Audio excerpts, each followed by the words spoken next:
नमस्कार साथियों, कैसे हैं आप लोग। आनंद कंपटीशंस के यूट्यूब चैनल पर एक बार फिर से आपका स्वागत है। साथियों, सामान्य हिंदी के प्रश्नों के साथ हम फिर से आपके समक्ष हैं। इस वीडियो में आपको और बेहतरीन प्रश्नों के साथ हम रूबरू करवाएंगे। पहला प्रश्न इस वीडियो का देखते हैं। उच्चारण में संधि विच्छेद क्या होगा। उच्चारण में संधि विच्छेद साथियों इन तीन ऑप्शंस में है, चौथा ऑप्शन कोई नहीं है। तीन ऑप्शन में तीसरा ऑप्शन बिल्कुल सही है। उत प्लस चारण और ता के नीचे हलंत है, तो इसका मतलब यह है कि यहाँ पर व्यंजन संधि भी बन रही है। तो ये आंसर इसका बिल्कुल ठीक है। अगला प्रश्न, राक्षस का पर्यायवाची है। राक्षस का पर्यायवाची क्या है। देव है, देवी है, दानव है या कोई नहीं है। देव देवी नहीं है और ये दानव जो है यही इसका सही उत्तर है और ऑप्शन नंबर 3 इसका सही है।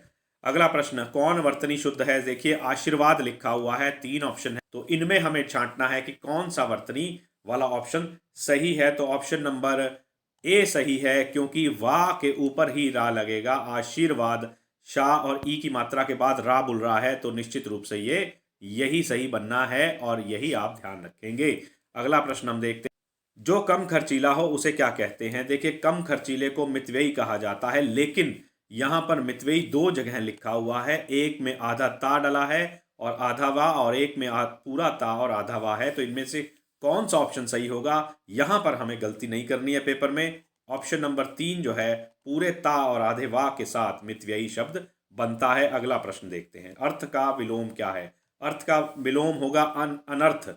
अर्थ का विलोम होगा अनर्थ। ये ऑप्शन नंबर 1 बिल्कुल सही। जनहित के लिए गांधी जी जेल गए, इन पंक्तियों में कारक क्या है। तो तीन ऑप्शन दे रखे हैं, तो इनमें से ऑप्शन नंबर 3 संप्रदान बिल्कुल सही है। के लिए संप्रदान यूज होता है। अगला प्रश्न हम देखते हैं, 57वां प्रश्न है, कौन सा शब्द पत्नी के लिए प्रयुक्त हो सकता है। पत्नी के लिए कौन सा शब्द प्रयुक्त होगा। महिला नहीं होगा, रमणी नहीं होगा, कामनी भी नहीं होगा, अर्धांगिनी शब्द पत्नी के लिए यूज होगा। 58वां प्रश्न है, इधर कुआं उधर खाई का अर्थ क्या होगा। परिश्रम से लाभ होना, दोनों ओर संकट होना, स्वयं मुसीबत लेना या कोई नहीं। तो साथियों इधर कुआं उधर खाई यानी कि दोनों तरफ मुसीबत हो रही है, तो इस प्रकार ऑप्शन नंबर 2 बिल्कुल सही है।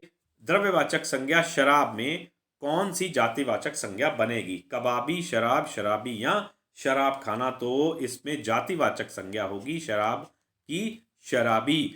60वां क्वेश्चन देखते हैं, सारी बिच नारी है कि नारी बिच सारी है में कौन सा अलंकार है। साथियों बड़ी चर्चित ये पंक्तियां हैं और इन पंक्तियों को लेकर के अक्सर अलंकार पूछे गए हैं। तो इनमें पता नहीं लग पा रहा है कि सारी के बीच में नारी है कि नारी के बीच में सारी है। तो यहां पर संदेह अलंकार स्पष्ट हो रहा है। 60वां क्वेश्चन था। 61वां क्वेश्चन हम देखते हैं, कौन वर्तनी शुद्ध है।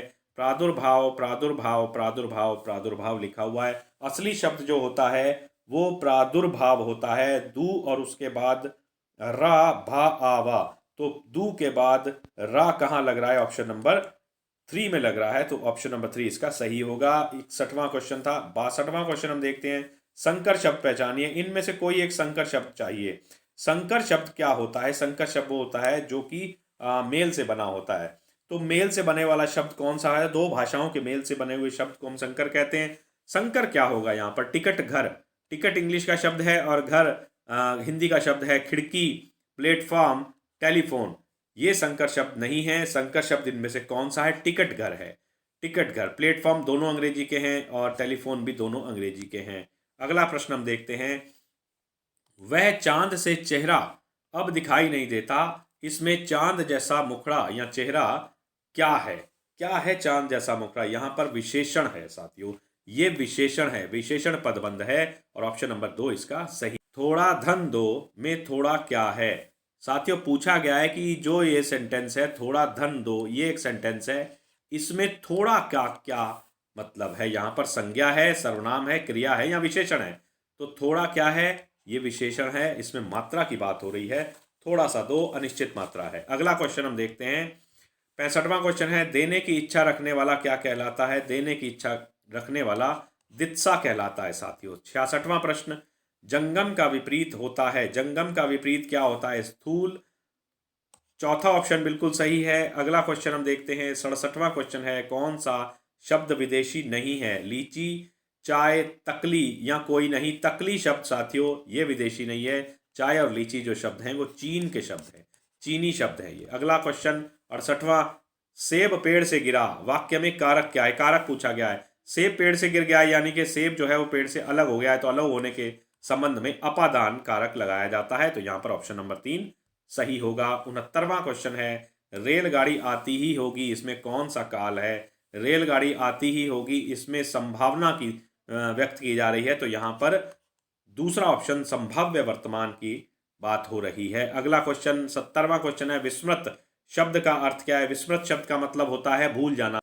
युधिष्ठिर में कौन सी संधि है? युधिष्ठिर में साथियों संधि पूछी गई है, यहाँ व्यंजन संधि आ रही है युधिष्ठिर में। युधिष्ठिर की जो संधि विच्छेद बनती है वो बनती है युद्ध प्लस स्थिर।